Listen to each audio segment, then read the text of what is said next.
my great pleasure to welcome Megan Mullin to our group here. Megan is a political scientist. She got her undergraduate degree and PhD from UC Berkeley in political science, and then spent, I think, 9 years at Temple. Mm-hmm. And then in 2014, she moved to Duke, where she is the associate professor of environmental politics in the Nicholas School of the Environment, but has a secondary appointment also in political science. Megan is a scholar of American political institutions and behavior, but focusing on environmental politics. Her work has appeared in a variety of different journals, from Nature to the American Journal of Political Science and Journal of Politics, among other outlets. And she's a book in 2009, MIT Press, Governing the TAP, Special District Governance and the New Local Politics of Water. But today she will talk to us about her work on climate, in particular bringing together politics and personal experiences, which are two topics close to my heart. So I look forward to your presentation. Thank you. Thank you for that introduction, and for all of you for coming today. I'm going to focus, as you see, on my work on public opinion research, but I'm happy to talk afterwards with anyone who shares my interests in local water governance, especially in the United States, or local climate adaptation, which are two other areas where I'm working a lot right now. But this talk focuses on opinion. And what I'd like to do is give you an overview of several projects that I've carried out, all with my collaborator, Patrick Egan at NYU. So it really should have his name up here also. And I'm going to discuss how our findings from those projects challenge what I see as what I'm going to call the dominant model of climate policy change. And I should emphasize that when I talk about how my research ties to this model, there's a bit of speculation here, right? So there are political scientists who study at the system level policy processes and large-scale policy change. I'm not one of those political scientists. That's not the kind of work I do. But I think the speculations that I'll be offering are consistent with what many of those scholars are finding. There's a model in people's heads. And when I say people, I mean journalists, climate activists, many of the climate scientists that I talk with, and some who study public opinion about climate change. And it's a model for how the politics are going to shift to enable enactment of large-scale federal legislation to reduce greenhouse gas emissions. And the model rests on events that happened 50 years ago that spurred the creation of our current environmental regulatory system in the United States. The model begins with people's visible, immediate, direct personal experience with environmental harm. The Cuyahoga River on fire, again, drawing attention to contamination of our rivers and streams, an oil spill off the coast of Santa Barbara, which prompted a groundswell of protests and mobilization to end oil leases and demand further environmental review of large-scale projects. Smoggy days in Boston that prompted marches through Copley Square demanding a policy response. And these activities, right, these mobilizations kind of came to a force in 1970 on Earth Day, the first Earth Day, when estimates are that 20 million Americans participated in marches, protests, teach-ins, and other forms of political activity to demand from the government a response to environmental pollution. I don't know how good they did at crowd estimates in 1970, but if that's correct, 20 million Americans means 1 out of every 10 Americans at that time was showing up for one of these political events. And it wasn't just that there was an issue public, right, that there was a particular sort of small segment of the public that was mobilized on these issues. We also see in the public opinion data from that time a real sharp increase over a period of 5 years in perceptions about the severity of environmental pollution as a public problem. And this growing recognition of environmental problems spurred the public to demand a response from public officials, from elected leaders, to do something about this problem. And the elected leaders delivered a response, right? Over the course of 10 years, we saw a whole series of major legislation coming out of Congress on issues like air pollution, water pollution, chemicals, waste management. Scholars have called this the environmental decade, right? Congress was enacting these major statutes. They were doing it with bipartisan support, and most of them were signed into law by a Republican president. And even when President Nixon faltered, right, and in 1972 he vetoed the Clean Water Act out of concern for what he called its staggering cost, 113 congressional Republicans voted with their Democratic colleagues to override the veto. Right? So bipartisan support in response to this mobilization. And what I want to say is that these are the aspirations that people have for climate policy. This is the model that people are thinking of when they are so interested, when we, right, I'm part of this club, are so interested in public opinion about climate change, where the public is, why there's such denialism, and what's going on with how people are responding to this issue. There's an aspiration that what's going to happen is climate impacts are becoming more and more transparent. They're becoming more and more visible. We're experiencing them more directly. The media is doing a little bit of a better job tying climate events to people's personal experiences. And in response to these climate events, we're going to mobilize. We're going to demand a policy response from our elected officials, and our elected officials will have no choice but to deliver policy change because their electoral fortunes, their political fortunes will depend on it. So that's the model I think that people have in their heads. Are Americans' personal experiences with climate change going to mobilize policy action to mitigate the problem? I'm pessimistic, right? So I say we. My collaborator is pessimistic also. But we're pessimistic about this prospect, right? And we think that there are some really important differences between then and now. And the way I would summarize those differences is that politics once provided an avenue for translating our personal experience to environmental policy, but now political structures, political processes serve as a barrier to that translation.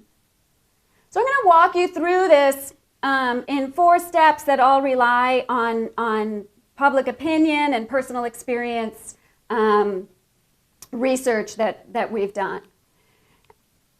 And the first model, the first step of this is going to be that our personal experiences can be misleading about the nature of the problem. Our personal experiences don't seem to have lasting effects on opinion. Our personal experiences are drowned out by the overriding influence of partisanship in public opinion and public response to this problem. And that partisan conflict over climate change, instead of lessening as we experience more and more of the immediate transparent impacts from climate change, instead in a new paper we have right now, it seems to be spreading beyond climate change to affect public opinion about other issues. So the first step. Our personal experiences can be misleading, right? So we started this particular paper, which got quite a bit of public attention when we published it. But we started this particular paper by wondering about how people were experiencing climate change over the decades during which climate change became became present on the public agenda, right?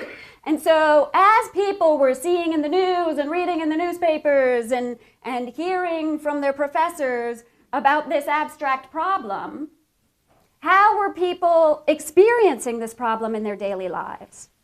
And we looked at the weather. And the reason we looked at the weather was because our perception was that to the extent that people thought about climate change affecting them personally, they thought about it through temperatures and heat and warmth. And there's actually not a lot of good empirical evidence I know of, and if people know others, I'd love to hear the citations. There's not a lot of great evidence about sort of what people are really thinking about when they hear global warming, when they hear climate change. But one good paper used a 2003 open-ended mail survey that asked, a national sample of Americans, what is the first thought or image that comes to your mind when you think of global warming? And you can see that in 2003, the most common response was glaciers, melting ice, right? These far away sort of problems. And the next most common response is a direct personal response, and it was heat, warmth. And on the bottom, you can see the sort of, affect that people expressed, right, when they were talking about these various climate change effects, global warming effects. And, the negative affect associated with heat was not that big, right? People didn't seem too bothered by the fact that they were going to be experiencing more heat. And so we were wondering, has the weather, during the time that climate change became a phrase, right, during the time that this concept appeared on the radar of the American public, was the public actually experiencing weather that they liked more? So of course we had to start by saying, what's good weather? What's pleasant weather? And so we looked to studies in the regional sciences literature that showed that, all else held constant, pleasant year-round weather is an amenity that drives population growth in the United States, that drives sort of, the relocation, the mobility of people across the United States. And people choose where to live based on weather patterns. And so we use this as sort of a revealed preference for the weather that people enjoy. And what people like is warmer winters, on average, and mild, cooler, less humid summers. And so we took the estimates from these papers, right, the estimates and built an index of weather pleasantness, right? And we mapped that index to county weather data and showed that county weather patterns as measured by our index did match pretty well to where people were moving in the United States. And what we wanted to know is what was happening to the weather that people were experiencing over time. So we gathered seasonal precipitation temperature data by county over 40 years. And importantly, what we were doing, we're not climate scientists. What we were doing was measuring the population's experience, right? So we're weighting counties by county population. We want the experience, the weather in New York to count more than the weather in North Dakota in our models because we're interested in population exposure. And then we use these weather data to calculate the change in our weather pleasantness over the 40-year period. And what we showed was for the vast majority of Americans, 80% of Americans, are living in counties where the weather has become more pleasant. We're enjoying warmer winters without paying the cost of hotter summers. And this shows the distribution of where the weather has improved. Improvements are shown in red, right? So the weather has improved the most in the southeast and through parts of the west.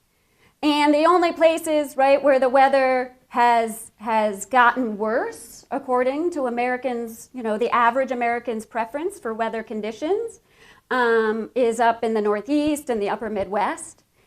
We estimated this lots of different ways, right? Many different kinds of sensitivity analyses, but the takeaway point was that as the public is, seeing climate scientists and seeing policy leaders saying, this is a serious problem, their personal experiences are saying, maybe not so much. I get to play tennis in the wintertime. Now then we projected forward and we used downscaled, estimates of future climatic conditions to see what would happen out into the future. And sure enough, the expectation is that we'll start paying the price with these hotter summers. And as we pay the price with these hotter summers, our pleasantness index will decline out into the future. But that's in the future, right? What we were noticing is that the signals that the public is receiving about one important element related to climate change is a signal that doesn't lend the public to attach any urgency to this problem. So our personal experiences can be misleading. Our personal experiences also don't seem to have a lasting effect on opinion. So another paper that we actually had done earlier than the last one, we were looking at what the effect of weather is on climate beliefs, right? So what is, right? We measure people's climate beliefs. We measure perceptions of the American public with polling data. But polling data, right, are situated at a point in time. How is the weather that people have been experiencing prior to that poll influencing their response when somebody calls them up and asks them what they think about climate change? And other people had looked at this question and had found sort of a positive association, right? People who reflected back and said it was warmer that day were more likely to express kind of belief in climate change, concern about climate change.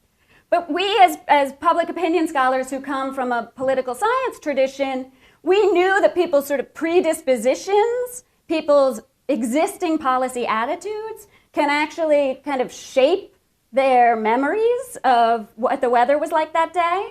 So we wanted an objective, measure of the weather. So we merged geocoded, dated, representative U.S. sample survey data with local weather data, right? So the Pew Research Center does outstanding surveys, and they repeatedly have asked large samples of the U.S. population over time whether they believe the evidence exists that the planet is warming. And we merged multiple iterations of that survey with local weather data. And we found that Americans who had recently been exposed to unusually hot weather were in fact more likely to say that they believed climate change was happening, that the planet was warming. People who had been exposed to colder than usual temperatures for their area believed that, were less likely to report that they believed the climate was changing. Right, so you can see the spread in colder than normal temperatures as well as warmer than normal temperatures.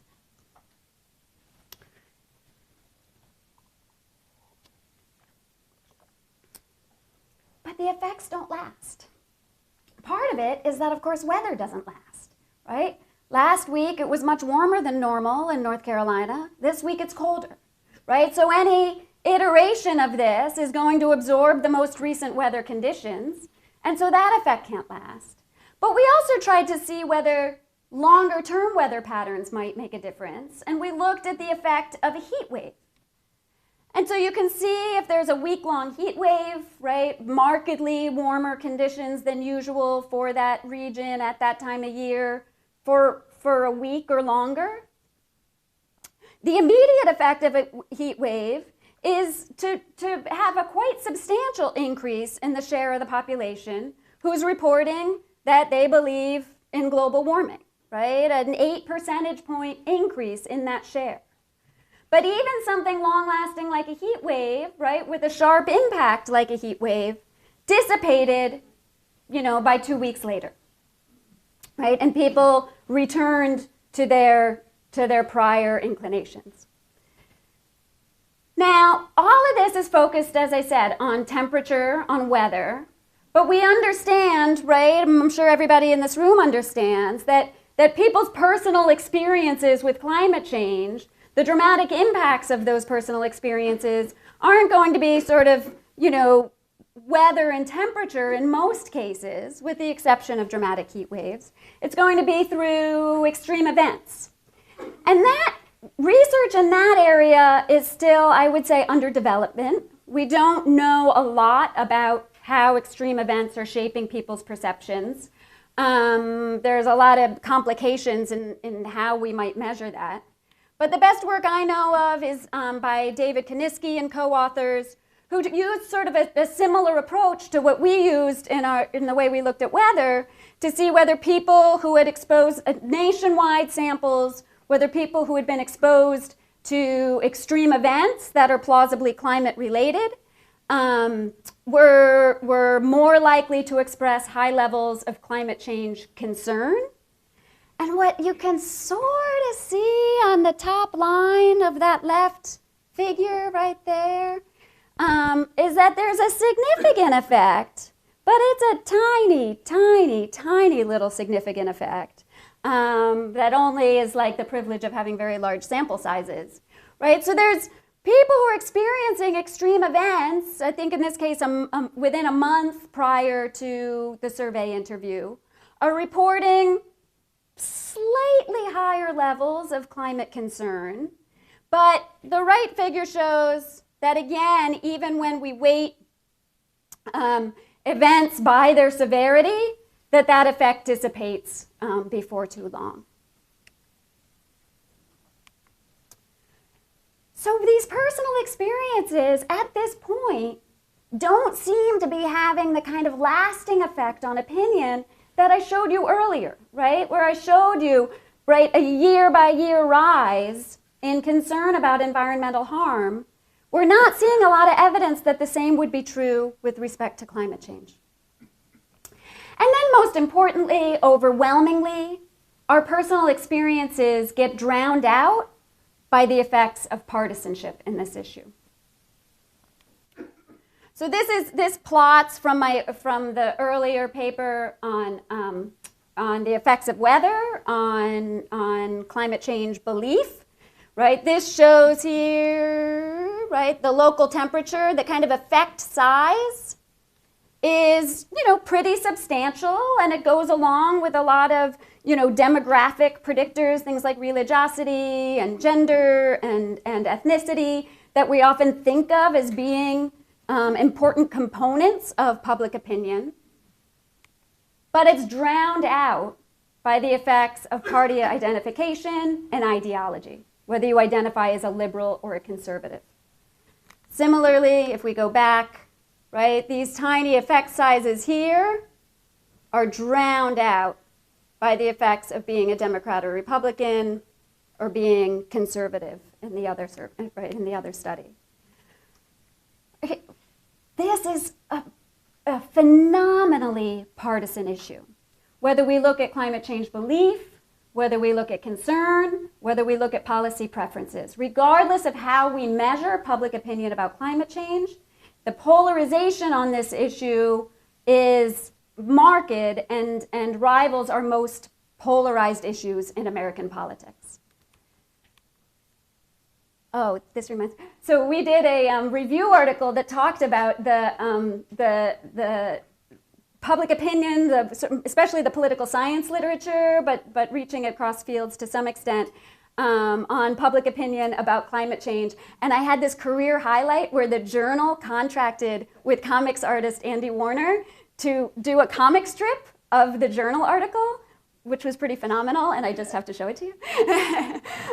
But you know, what we found in looking across a very large literature, many studies, right, is that partisanship is drowning out anything like cognition, anything like people's individual characteristics, anything like people's personal experiences in its influence over our climate attitudes.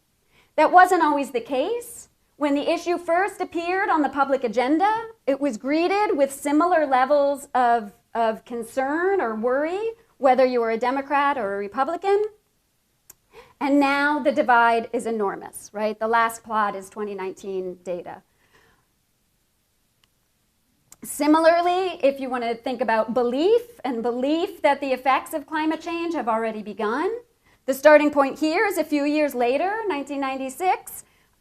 Democrats and Republicans were identical in their belief about the effects of climate change, and now sharply distant from one another. This structures the politics, right? This leaves less room for other types of experiences to influence our attitudes about climate change. And not only is climate change polarized in the public consciousness, it also has very low levels of salience. It's not considered a top priority issue among the American public. Right, so this is Pew Research Center data. Here you'll see, right, the timeline is much shorter. This is just the last decade. And what I'm showing here is different issues. Each line represents one of 15 issues that the Pew Research Center asks about and asks whether the issue should be a top priority for the President and Congress. They ask this in January of each year. And so you can see some of the issues that consistently capture public attention. Right? And climate change is at the bottom. Right? In the most recent years, not quite at the bottom, rivaling global trade. But climate change, even as overall in the aggregate, we now see the highest levels of climate change concern that we've seen yet among the American public. We still see that climate change is not considered a top priority issue when we're thinking about what we want to demand from our public officials. I want to contrast this with 1970.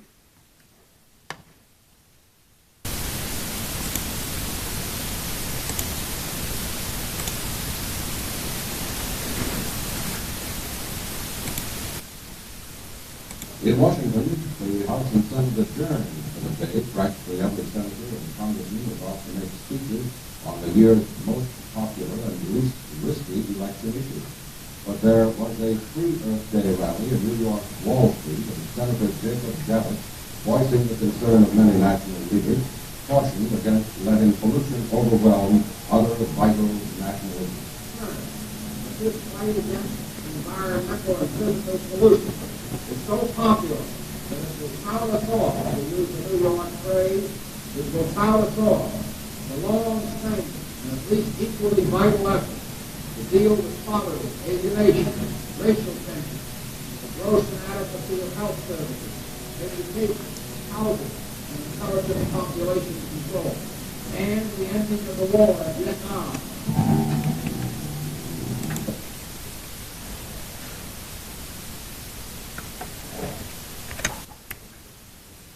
The year's most popular and least risky political issue.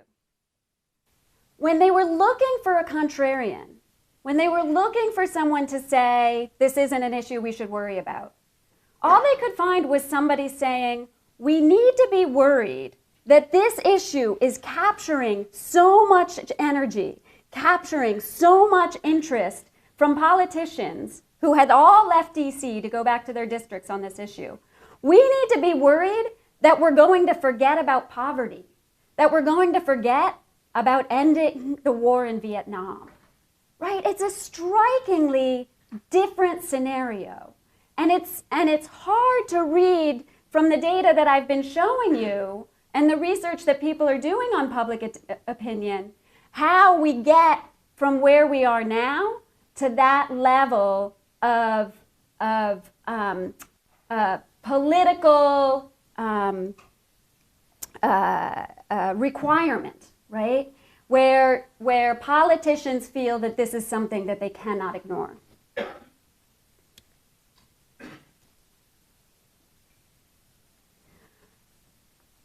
Right, so finally I want to turn to our most recent work. And in this work, Pat Egan and I are joined by David Kaniski, and I showed you one of his studies earlier. And what we'd expect to see, right, if people are experiencing more and more impacts from climate change, they're understanding better how these personal experiences with nor'easters, with floods, with storms, with fire may be connected to this concept of climate change. What we might expect to see, right, is a shrinking of that partisan divide. I've shown you in the aggregate that shrinking doesn't seem to be in evidence. But I'm also going to show you something that's a little bit more distressing, which is that partisan conflict over climate change seems to be spreading to other issues as well. Right, so I've been talking, probably none of you were surprised to see the polarization that exists on climate change. Typically when I show this, people are a little bit more surprised. And what this is showing is that the same polarization has occurred on broader issues of the environment.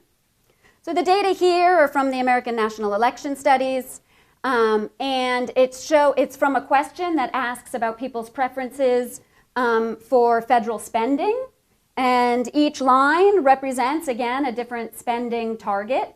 And the y-axis is showing you the difference between mean Democratic opinion and mean Republican opinion on support for increased federal spending in that area.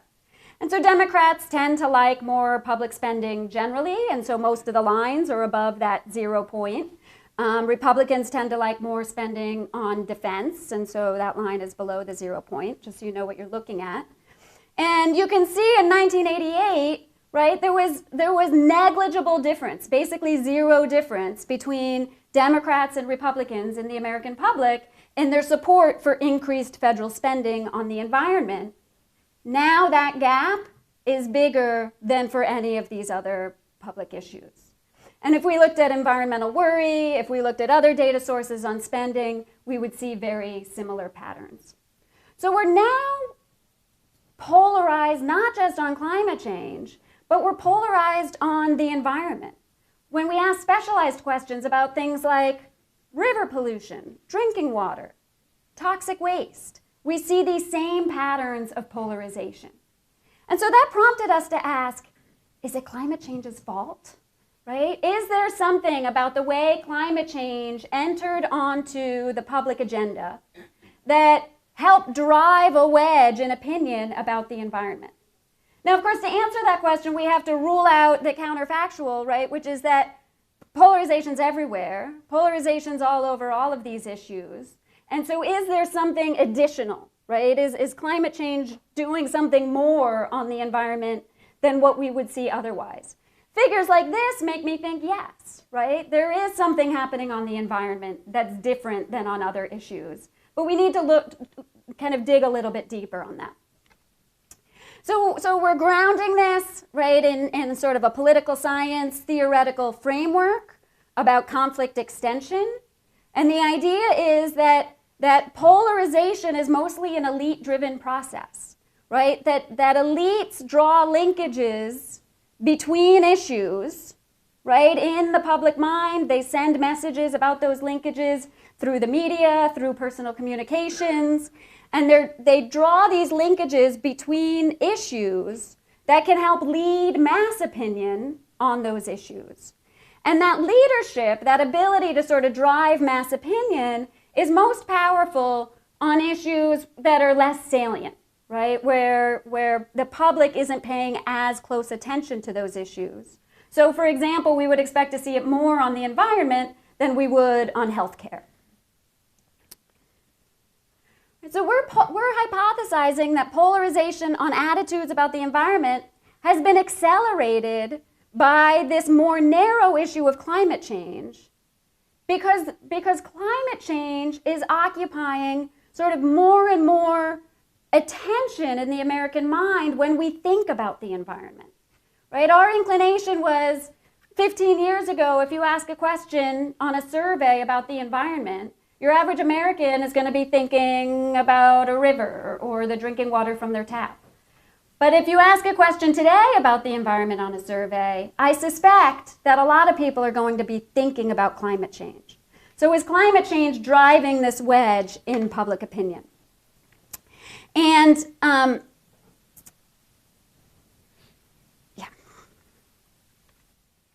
the first thing that we have to do is show that the media is actually bundling climate change and the environment together.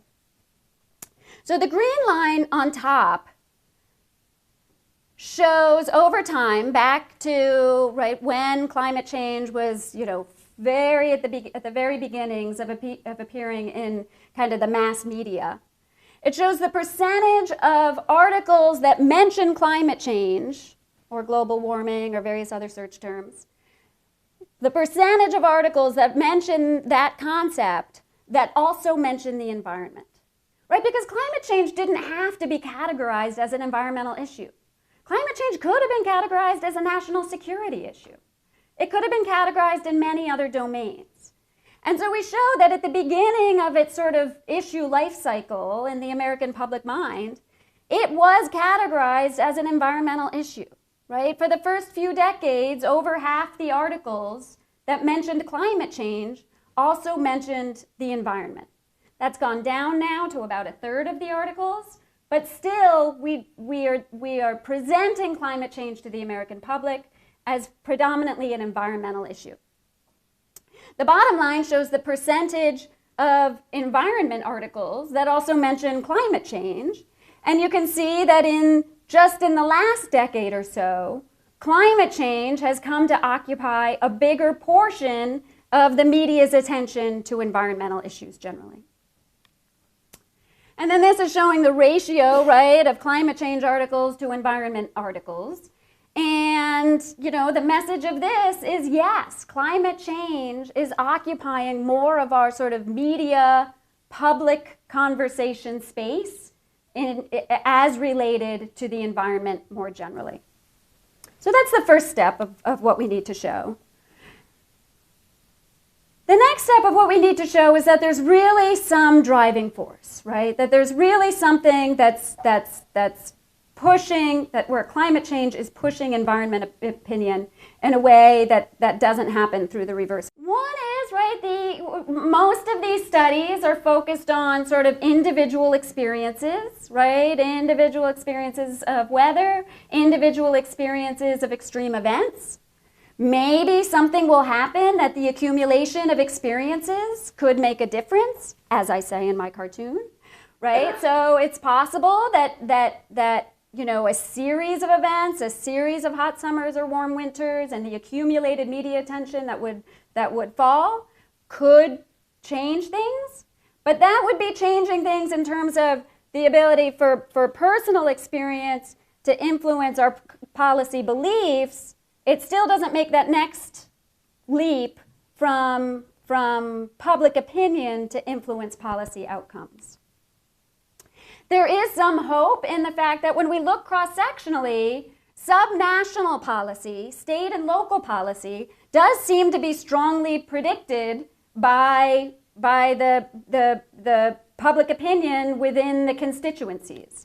Right? This shows sort of state-level estimates of climate change belief on the x-axis and kind of a measure of climate change policies on the y-axis across the 50 states. And you can see, right, a really strong correlation. The same is true at city levels.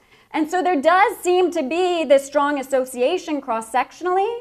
So maybe something is happening at the subnational level. There surely are sort of, simultaneous effects here, but there may be some hope there.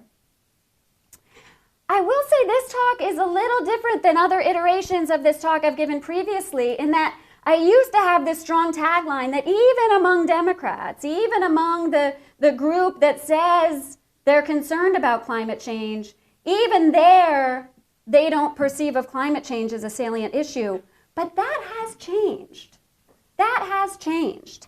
So now in 2019 data from Pew, if you look along the x-axis, this is back to that same question about whether climate change should be a top priority for the president and Congress, you can see that climate change is now out there, right, with a set of other issues in terms of high percentages of Democrats saying that this should be a top priority. That is change. I think we're also seeing that in the nomination politics of this year. And so that leads me to my last point, right, which is that public opinion driving policy response is not the only model for policy change, right? There are many other political models that can produce major policy change. There's party competition models, there are elite pressure models, there are bottom-up federalism, there are policy feedback models. There are many other political models we can look to. My message is simply to caution against the idea that public opinion is going to be the driver of this process. Thanks.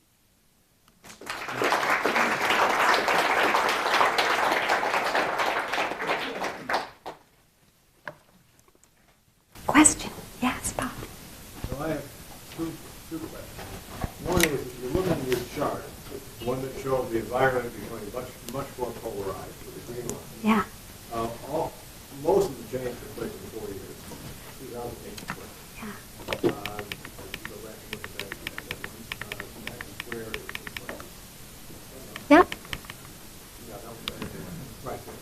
So, That's the biggest part, yeah. it went up in the 90s and was pretty flat until 2008. Went sharply up to 12 and since then it's 11. So that's where the change took place. So I'd like you to comment on the proposition that this is a combination of the climate denial campaign that you mentioned and Al Gore. Al Gore has been all private. He was very politicized. He was not really. He's already the Democratic candidate for the presidency, identified with the Democratic Party. Is that accounting? Is a combination of those two accounting? And the other question is, I want to ask you about the theories of politics, of political change of the Democratic debate. I'm going to focus on what Buttigieg and Warren said in the last debate. At the end of the debate, they both explicitly made a very clear indication of the theory of politics. I want you to tell me which one you think is more plausible. Warren's theory is you fight, you develop a strong coalition, you don't worry about persuading the opposition, you defeat them, and then you have a solid majority that will put forward radical positions. Buttigieg's theory is that you have to work with the opposition, you have to persuade some of them to leave, you have to work from the center out. Which of them is more supported by your data? So the first question, I think a whole set of things happened during that period in time, right? But an important one, right? So I'm not going to let Al Gore off the hook, right? I think Al Gore attached a partisan face to this issue at the same time that other things were happening in the political environment, right? And this elite targeted messaging campaign was part of that. And then corresponding with that is this partisan face of this issue. A third element that I would add to that story, and I wish I had attached my pretty figures that would demonstrate it, but I'll try to describe, is that you actually see across political issues, especially related to spending, but also related to series that we have on worry about different problems, you can see response on issues to the party of the president, right? So public opinion is public opinion of partisans is responding to the party of the president, so that we're more concerned about various issues, especially issues that we perceive of as being owned by our own party. We're concerned when the other party is in charge, right? And so you see that kind of responsiveness. And what's interesting on environment is that during this period, environment breaks away from the pack. And Democrats continue to be very concerned about the environment, even while Obama is president, in a way that doesn't sort of align with all the other issues, where Democrats' concerns about other issues shrink while Obama is president. So I think whether that is a presidential politics story or whether it's just an artifact of the dynamics that you just described, I do think that that's an additional component of how we think about this issue. On Buttigieg and Warren, right? So defeat, don't persuade, or work with the opposition. The strictest read of this data, I think, makes it difficult to tell a story where you work with the opposition to achieve major federal climate legislation. But I think that there's an additional story, right, which comes from these other models of political change, which is build a winning coalition, right? And the winning coalition doesn't have to be a strict partisan winning coalition. The winning coalition can be mostly made up of partisans and then strategically, identify and build a package that brings in persuadable members of the opposite party. And that doesn't mean converting the Republican Party writ large. And doing that, in the current, I didn't get into sort of the structural characteristics, but doing that right now, given the nature of nominating processes on the Republican side, would be very, very difficult.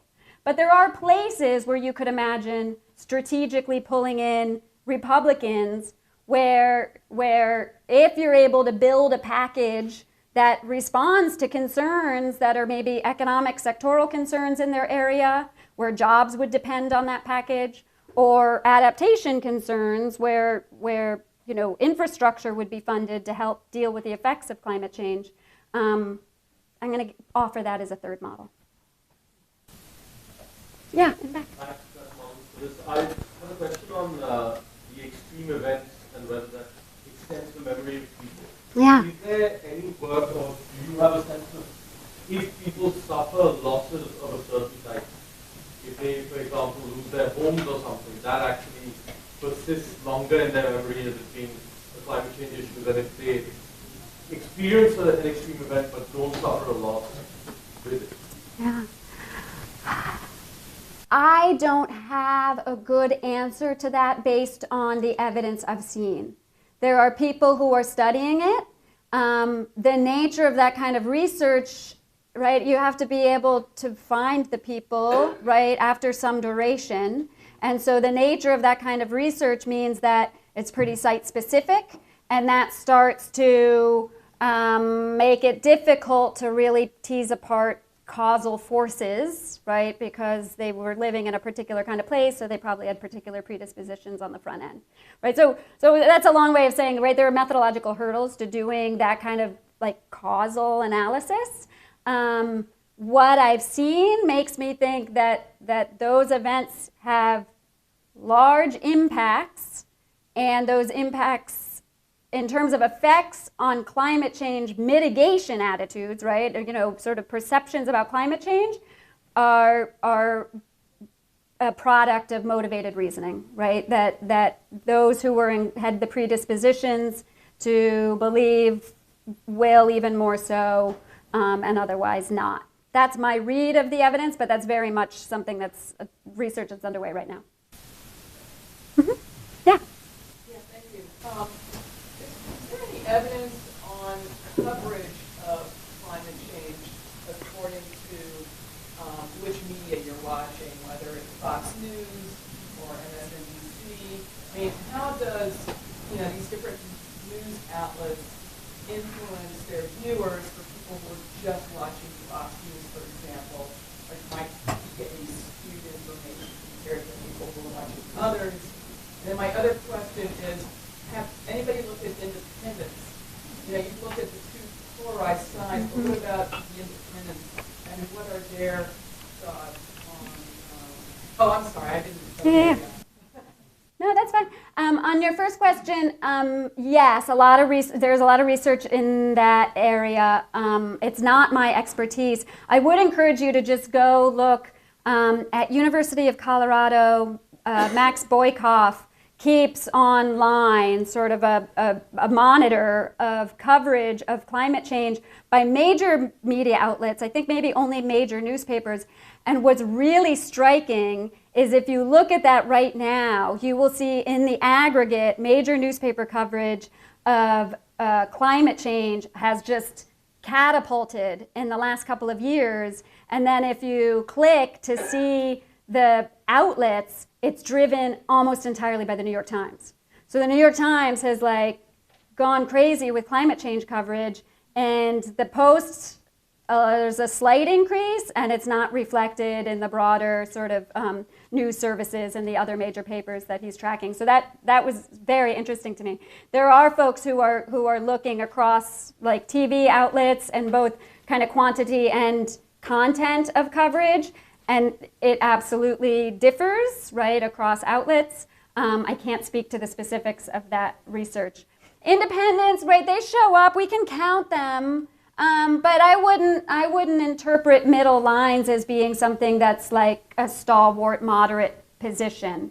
Everything that we know about political independence in general are that these are people who don't engage with politics at the same level as partisans, right? And don't pay as much attention to public issues, are less likely to vote, and very often, are more likely to be giving non-responses or middle responses through, their independence, not through by and large, right? Not through a position of being independent, but because politics isn't an interest. Yeah. So I want to follow up on your point about the polarization effect that climate change conversation has on environmental conversation as a whole. Are there other cases where there's this hot topic that has kind of suddenly polarized the much broader conversation? And is there any hope at unpairing it from that conversation or pairing it to a depolarizing topic? Would that kind of undermine depolarization altogether, or is that kind of a way of reeling it back?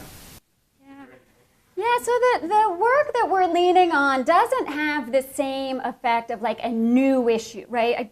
We hunted for something where some new attention-getting issue is coming into an existing policy space, and we couldn't find any work like that. But the political science work that we're leaning on shows how the polarization has spread across different social issues. Not a new one to an existing one, but sort of over time, right, in long-standing issues. And so, yes, it's like that, but I don't know of any direct parallel examples like you're asking for. And you had a second question. So kind of to follow up on that. Okay. So one of the bridges in talking about policy between Democrats and Republicans, you suggested, would be using economics and the creation of jobs and industries like that. Yeah. But if we're using climate change as a subject matter in those domains, would we then run the risk of just further polarization in economics and job growth? Oh, that's a fun question, right? So if it no longer is the case that climate change is dominant an environmental issue, but somehow if 5 years from now we think of that as being a central economic issue, that's a good question. I don't know. I think, I don't know. I think there's something about the new entry of climate change that makes a difference here. And it's hard to imagine, the whole, right, again, this is public opinion that I'm kind of focusing on its own, but it's embedded in this political structure, right? And we have environmental organizations that have organized themselves around this issue. It's hard to imagine that climate change won't persist as an environmental issue in the mind of the American public. Mm-hmm. Yeah. I was just kind of curious if you have any sense of how the polarization on climate change and the environment in the US compares to other countries. Which other countries? Yeah. So Australia is just as bad and worse. Other Western democracies tend to be less so, but there's variation, right? So it's pretty polarized in Germany. In the Northern European countries, less so. And so UK, I think UK is less so, but there's the polarization is growing in the UK. And so it's to a lesser degree, but the trend seems to be the same. And starting later. Thank you, everybody.